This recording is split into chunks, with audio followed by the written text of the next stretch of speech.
आपके सुरक्षित भविष्य का सच्चा साथी। आंध्रा बैंक और कॉरपोरेशन बैंक अब हैं Union Bank of India. Most reverend Kushok खानपुरी बोचे, ठीक से कुशोक और मेरे साथी जो यहाँ पर मौजूद है, हम सभी की तरफ से आपका धन्यवाद करना चाहता हूँ कि हमारे बुलाने पर आप लोग यहाँ पर अब मिले हैं और ये मौका हमें दिया है आप लोगों ने। हम एक बहुत ही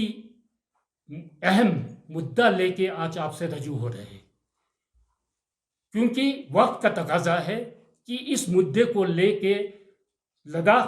पूरा यूटी लद्दाख और यहाँ पर जितने रहने वाले बाशिंदा हैं,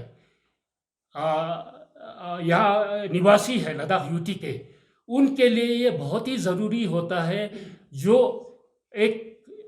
संवैधानिक सुरक्षा, कॉन्स्टिट्यूशनल सेफगार्ड यहाँ के बसने वाले ट्राइबल और नॉन ट्राइबल जितने भी पॉपुलेशन है उनको मिले, ताकि जिस मकसद से लद्दाख के लोगों ने जिद्दोजहद किया, जम्मू कश्मीर से अलग होके हमारे लिए ऐसा सिस्टम दे जिसके तहत हम अपना फ्यूचर खुद निर्धारित कर सके, उसके बारे में फैसला हम खुद कर सके। हम शुक्रगुजार है प्रधानमंत्री श्री नरेंद्र मोदी जी का और भारतीय जनता पार्टी सरकार का कि उन्होंने दफ़ा 370 को ख़त्म करके राह गवार किया है कि लद्दाख को जम्मू कश्मीर से अलग कर सके और लद्दाख को यूनियन टेरिटरी का दर्जा दे सके। अब तकरीबन यूनियन टेरिटरी का दर्जा हासिल करने के एक साल गुजरने वाला है। जो हमारा एक्सपीरियंस रहा है अब तक, उससे हमें ये मालूम होता है कि जब तक लद्दाख में लोगों के चुने हुए प्रतिनिधियों के द्वारा फैसला करने का, लद्दाख के भविष्य के बारे में फैसला करने का, कानून बनाने का हक जब तक हमें नहीं हासिल होगा, तब तक लद्दाख का जम्मू कश्मीर से अलग होके अलग यूटी का दर्जा दिए जाने का कोई मकसद ही नहीं रहता, कोई मतलब ही नहीं रहता। इसलिए आज हम भारत सरकार से ये गुजारिश करना चाहते हैं, तमाम लद्दाख के लोगों की तरफ से, तमाम यूटी लद्दाख की तरफ से, और यहाँ पे रहने वाले चाहे लेह डिस्ट्रिक्ट के हो, करगिल डिस्ट्रिक्ट है, जो जिस सियासी ख्याल रखने वाले हो मुख्तलिफ, या जिस मज़हब के मानने वाले हो, जिस क्षेत्र में रहते हो, हम सभी ये इल्तिजा करते हैं, धीरेना मांग करते हैं भारत सरकार से कि लद्दाख को संवैधानिक संरक्षण दिया जाए और वो भारत के संविधान के 6 शेड्यूल के अंदर लद्दाख यूटी को लाकर वो सुनिश्चित किया जाए। इस वक्त ये मुद्दा उठाना हमारे लिए इसलिए ज़रूरी होता है क्योंकि हमें ये संज्ञान हुआ है कि भारत सरकार जल्द ही, जिस तरह से उन्होंने जम्मू कश्मीर यूटी को लेके एक डोमिसाइल लॉ लाया है, वो लद्दाख के बारे में लाने का सोच रहे हैं। और इसी तरह से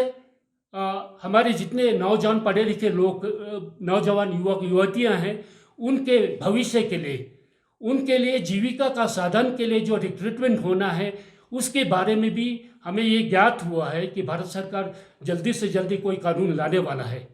अगर ये कानून आ जाता है तो मैं समझता हूँ उस सूरत हाल में लद्दाख अपना वजूद खो देगा, लद्दाख को पूरी तरह से असुरक्षित होगा। न सिर्फ लद्दाख यूटी में रहने वाले ट्राइबल के लिए, बल्कि यहाँ जो थोड़े बहुत नॉन ट्राइबल है उनके लिए भी ये खतरे का ये होगा। तो इसीलिए ये ऐसा कानून आए, इससे पहले भारत सरकार को हम ये जताना चाहते हैं आपके माध्यम से, और ये कि इस तरह का डोमिसाइल कानून हमें हरगिज़ मंजूर नहीं होगा। बल्कि हम ये इल्तिजा करते हैं, जिस तरह अरुणाचल प्रदेश ने लेजिस्लेटिव असेंबली में उन्होंने रेजोल्यूशन ला के पूरे अरुणाचल स्टेट को एक संवैधानिक सुरक्षा 6th शेड्यूल के अंदर उन्होंने मांगा है, वही सुरक्षा लद्दाख यूटी को दिया जाए। वैसे तो हम लद्दाख को एक स्टेटहुड देने की मांग करते हैं, लेकिन अगर इसमें भारत सरकार को कुछ संशय हो तो हम ये कहना चाहते हैं कि जब तक स्टेटहुड हमारे लिए ना वो मंजूर कर सके, तब तक के लिए लेह और करगिल में ऑटोनोमस हिल डेवलपमेंट काउंसिल के को कानून बनाने का वो सारे हकूक दिया जाए जिससे कि लद्दाख यूटी में रहने वाले लोग अपनी ज़मीन की मलकियत खुद रख सके। जो यहाँ के नौजवान, शिक्षित नौजवान या अशिक्षित नौजवान युवतियाँ हैं, उनके जीविका के साधन के लिए उनका नौकरी मिल सके, और हमारे फ्रेजाइल इन्वायरमेंट है उसको सुनिश्चित किया जाए। तो हम ये तवक्का रखते हैं कि भारत सरकार लद्दाख यूटी को कम से कम इस तरह के संवैधानिक सुरक्षा दिए जाए, और इसके लिए हम ये गुजारिश करते हैं लेह के निवासी, करगिल के निवासी, जिस सियासी ख्याल रखने वाले लोग हो, मुख्तलिफ जमात के लोग हो, मुख्तलिफ मज़हब के मानने वाले हो, हम सब एक होके भारत सरकार के सामने हम ये मांग जो है ये रखना चाहते हैं।